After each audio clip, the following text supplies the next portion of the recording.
প্রিয় নেতৃত্ব, উপস্থিত লড়াই সংগ্রামের সাথী, আমাদের প্রিয় দুই অভিভাবক, দৌলতপুর থানা বিএনপির সংগ্রামী আহ্বায়ক এবং মুর্শিদ কামাল ও সংগ্রামী সদস্য সচিব শেখ ইমাম হোসেন ভাই, সভাপতিত্ব করছেন আমাদের আজকের প্রস্তুতি সভার সম্মানিত সভাপতি মোহাম্মদ আব্দুল ওহাব ভাই সহ যুগ্ম আহ্বায়ক বৃন্দ ও দীর্ঘদিনের আমাদের লড়াই সংগ্রামের সাথী, আমার প্রিয় ৩ নম্বর বিএনপির সদস্যবৃন্দ, আসসালামু আলাইকুম।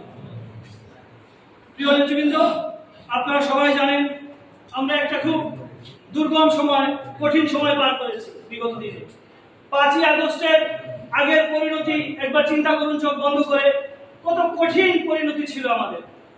যদি শেখ হাসিনা বাংলাদেশ থেকে না পালাতো এবং বাংলাদেশ যদি দ্বিতীয়বারের মতো স্বাধীন না হতো, আজ আমরা অনেকেই জেলে থাকতাম অথবা ফেরারি থাকতাম। এটাই কিন্তু বাস্তবতা।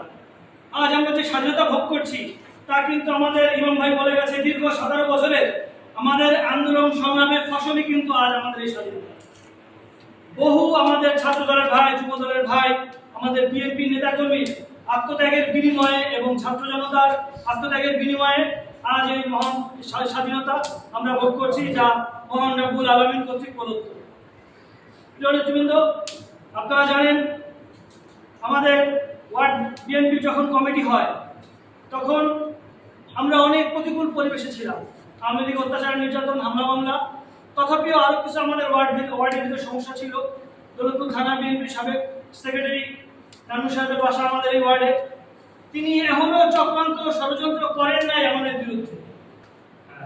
আমরা সেই সকল চক্রান্ত ষড়যন্ত্র আমাদের দুই প্রিয় অভিভাবকের মাধ্যমে উতরে গেছি এবং আমরা যে কজন মানুষ ছিলাম সবাই ইস্পাত কঠিন মনোভাব ছিল বিধায় আমরা কিন্তু সেই ষড়যন্ত্র এবং সেই চক্রান্তগুলো উতরে আজ এই পর্যায়ে আসতে পেরেছি। আজ আমাদের দলে অনেক নতুন মেম্বার আসছে, কর্মী বাড়ছে, দল বড় হচ্ছে। আমরাও চাই দল বড় হোক। দল কেন সীমাবদ্ধ গণ্ডির মধ্যে থাকবে? রাজনৈতিক একটি সামগ্রিক প্রক্রিয়া, একটি সামষ্টিক প্রক্রিয়া, ব্যক্তিকেন্দ্রিক নয়।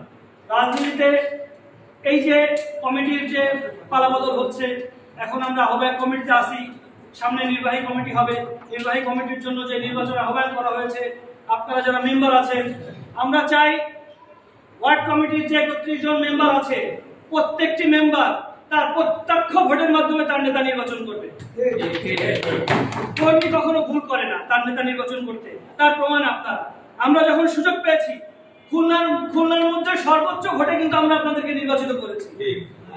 ঠিক তেমনি আপনারাও আমাদেরকে সুযোগ দিবেন যে কর্মী যাতে প্রত্যেকটি ওয়ার্ডে, কোথায় বলবো, ৩ নম্বর ওয়ার্ডে যেন কর্মী তার ভোট দিতে পারে এবং ভোটের মাধ্যমে যেন কর্মী তার নেতা নির্বাচন করতে পারে। প্রিয় নেতৃবৃন্দ, আপনাদের দুজনের প্রতি আমাদের অনেক দাবি, অনেক কথা, অনেক আবেদন সবসময় থাকে।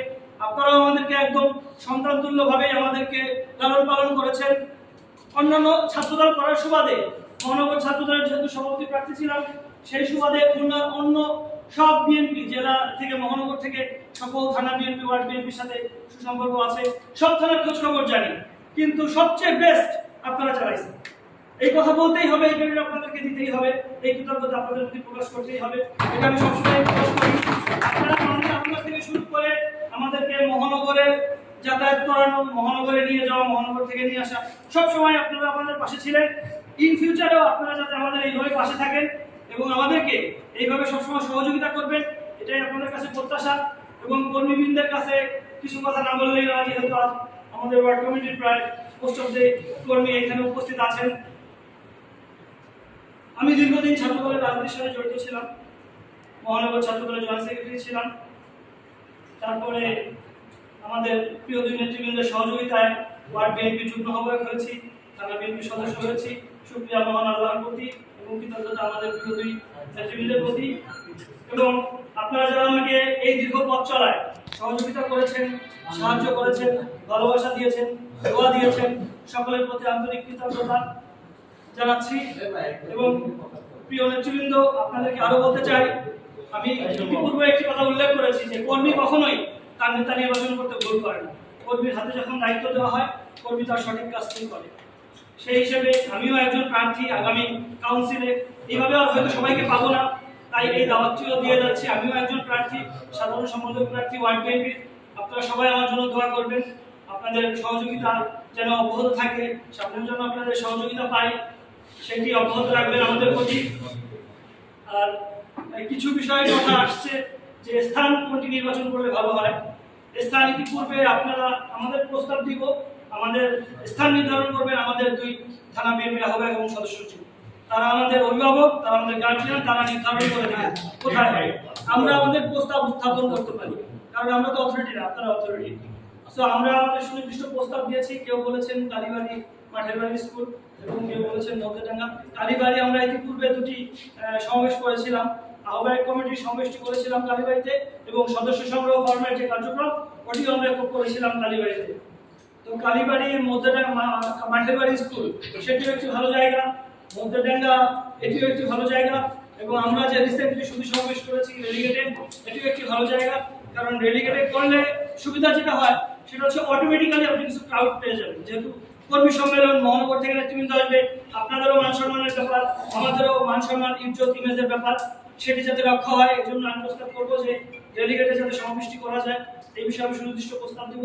এবং অর্থকরীর যে বিষয় আছে, একটি কর্মী সম্মেলন করতে প্রচুর অর্থের প্রয়োজন পড়বে, সেটি আমরা ওয়ার্ড বিএনপি সদস্য